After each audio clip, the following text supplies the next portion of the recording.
Yeah, so I was planning the design for a new PVC pipe-based do-it-yourself flotation tank.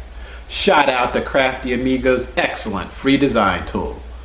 And one of the difficulties for the tank design was making a door for the tank. Now, after much rumination, I said to myself, hey, why not just have a water container and leave the thing open face and put a grow room around it? You know, sort of like a Zen Float Tent with just the bottom. And then I thought to myself, wait a minute, I'd feel very naked in something like that. I've never been in a float room. I've never been that exposed. I've always liked isolation tank sessions where I am fully isolated from the world. I looked it up and lo and behold, there's a term for fear of open spaces. It's called agoraphobia.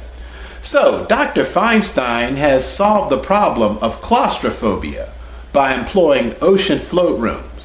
But for me, that open space represents a problem known as agoraphobia.